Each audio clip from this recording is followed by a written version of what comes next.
কাগজে প্রথম পাতার ছবি হবার তার কোনো যোগ্যতাই ছিল না, না রূপ, না মেধা, না প্রতিভা। সে ছিল নিতান্তই সাধারণ মাপের একজন, সাধারণ উচ্চতার, সাধারণ বুদ্ধির, গায়ের রং মাঝারি।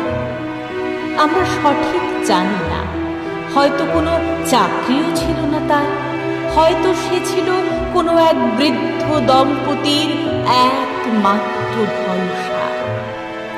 তবু সেই একদিন খবরের কাগজে প্রথম পাতার খবর হয়ে, ছবি হয়ে পৌঁছে গেল আমাদের বাড়ি বাড়ি।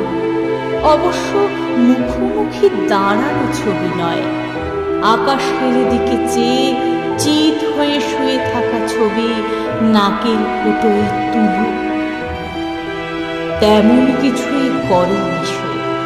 পুজোর ভিড়ের মধ্যে কয়েকজন লম্পট যখন একটা মেয়েকে বিরক্ত করছিল, তখন ভিড়ের মধ্যে থেকে সে একা, যখন সবাই আপাত উদাসীন্যে ঘাড় ঘুরিয়ে নিয়েছিল, তখন সে একা প্রতিবাদ করেছিল, একটু বেশি সোচ্চার প্রতিবাদ।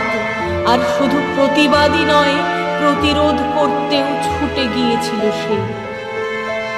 তারপর সেই সাধারণ ছেলেটা একটা অসাধারণ খবর হয়ে গেল।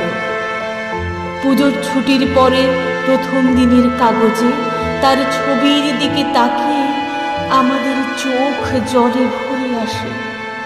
ততটা তার জন্যে নয়, যতটা নিজের জন্যে, নিজের ব্যর্থতা, অপমান আর লজ্জার কথা ভেবে।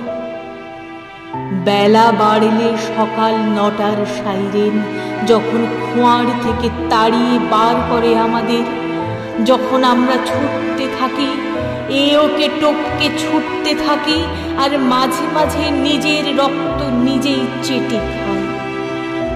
যখন মিনিবাস ঘাড়ের উপর দিয়ে, বাস ট্রামের ঘাড়ের উপর দিয়ে তেড়ে যায়, তখন সেই ছেলেটার কথা হঠাৎ মনে পড়লে আমরা একটু থমকে যাই। গা বাঁচানোই যেখানে সভ্যতা, সেখানে ছেলেটা গিয়েছিল গা ঘামাতে। আমরা ঠিক বুঝতে পারি না একটা সাধারণ খাঁচায় কি করে ঢুকে পড়েছিল ওই অসাধারণ সাহস। কিংবা ছেলেটা আসলে হয়তো ছিল আস্ত একটা গাড়ল।